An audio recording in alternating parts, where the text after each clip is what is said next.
Callan, many congratulations into the World Championship quarterfinal for a second time. How much does that mean to you?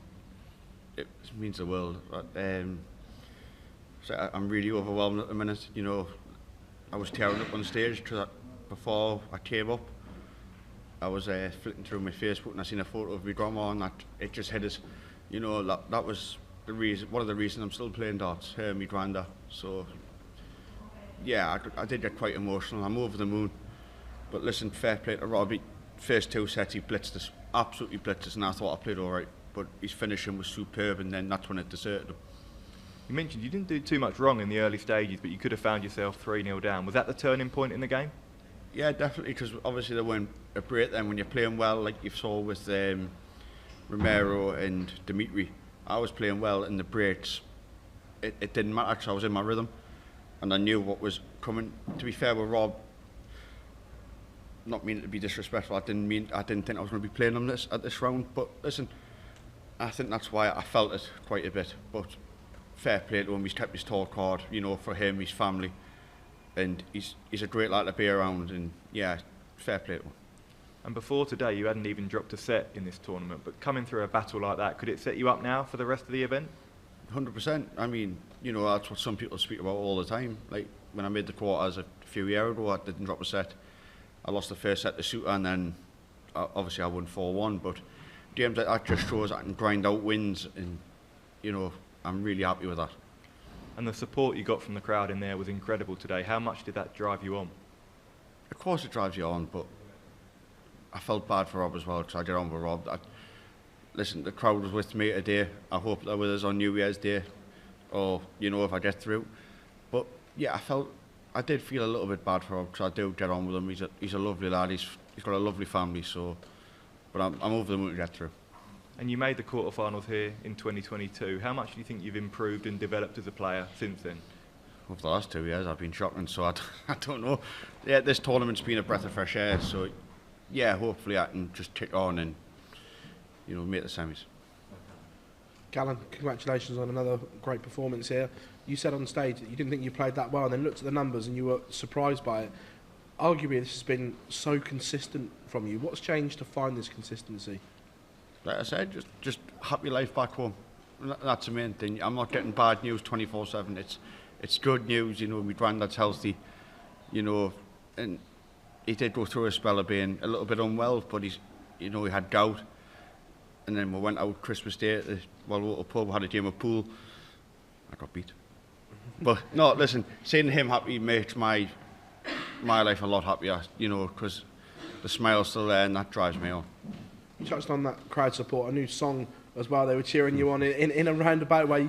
You looked as if you were enjoying it and smiling along to it, even though it was a little bit the other way as well. Listen, I'm all for the banter, so they can give us it. I can give it them just as much as they can give me. You know, if I meet them individually, I love the banter with them, and you know, I think they won me this game. I didn't win it, you know, through darts. They won me the game, so I've got to thank them.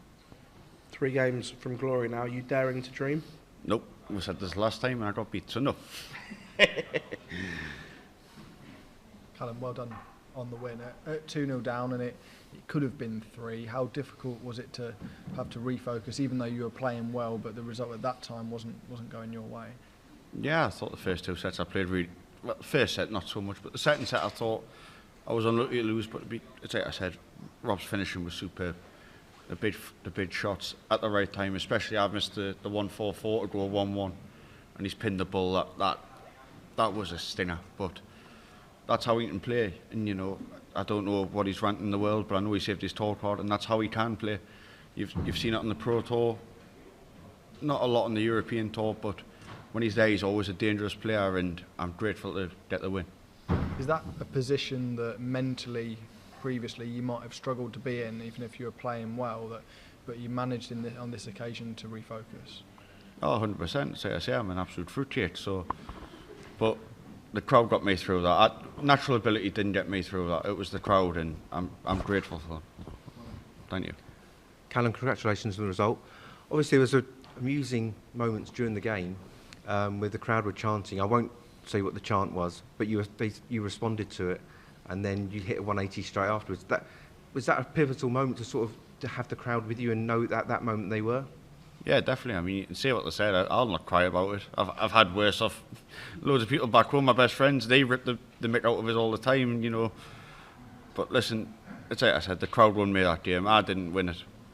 But then averaging 97 in the end, and I felt like I struggled. It shows I'm in a good stead going forward. Thank you.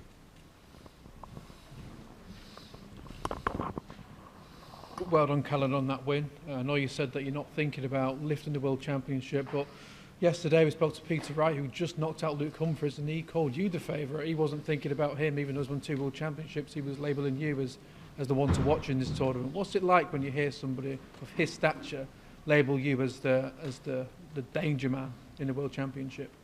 He loves a mind game, doesn't he? But no, listen, Peter, fair play to him last night. I watched the game and, you know, absolutely fair play to him after the year he's had. I know the feeling. I've had a bad 2 year, and this tournament's been a breath of fresh air for me.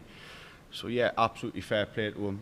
You know, he's a lovely lad, Peter. I've got a lot of time for him. So, but yeah, it was nice words. But I'm not thinking about that. You've got to take it one game at a time. Whether I play Michael or Jeffrey, I'll be ready. I'll be up for it. Day off tomorrow. I'll be back in the practice sport tomorrow, and that's the main thing. You were in the opposite half to Luke Humphries and Luke Littler as well, and you said that you are taking one game at a time, but when you do see the world champion exit the tournament quite early, does the feeling just change a little bit? No, definitely not. I might be in the, some people say, the better side of the draw, but listen, if I win my next game and Dobie wins my next game, we're going to play in the semis. It's going to be the battle of Bedlington. I mean, we would both be really up for that, you know, but at the same time, we're very close.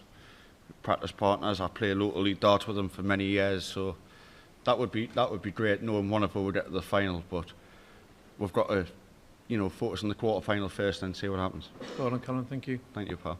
Just a quick one. Peter Wright did mention you as a favourite, as did Gerwyn Price, but he also said that he wishes he could play like you, like enjoying it as much as you make it look. Is that what you feel like up there?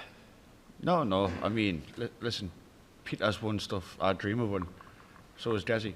If I have what they've had on their CV, I'll retire tomorrow. But no, fair play to them. They're 2 great lads. You know, even practicing, being around them, the laughs you can have. They're just lads you love to be around, and you know, them saying nice things, it means a lot. But if I play like a numpty the next game, then it means nothing. But overall, you've been dubbed like the player of the tournament with all your averages so far. Do you feel you're not going to put in one of them erratic bad displays now?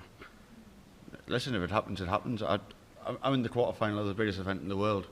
So if it doesn't happen, it doesn't happen. I'll be back next year. That's the way I see it. Everyone left in is more than capable of winning. So maybe not so much me. I've not won a major, but you know, the people left in have all won stuff. I have won 3 Pro Tours, but that's nothing compared to this crowd, this stage. If I could win this and I never win anything again, and you know, if I know people go, "Oh, you're a one-hit wonder," at least I've won the best one to be called a one-hit wonder for. Well, the way the crowd are responding to you, the Premier League might be an option if you go a couple of steps further. I'm not thinking about I would love to play at Newcastle. I really would. I've been a couple of times just as a fan, and the atmosphere is absolutely brilliant. So I would love to play there, but at the same time, I know I've got to win this to pretty much get in. So I'm not thinking about that yet. Well, congratulations. Thank you, mate.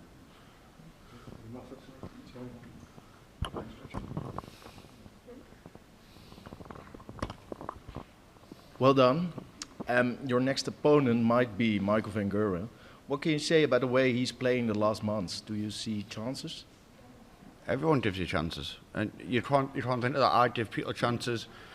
People give me chances, but at the same time, Michael's got that thing of he's won this 3 times. Michael's a great player. He's a great lad. He's a good lad to practice with. The banter you can have with him.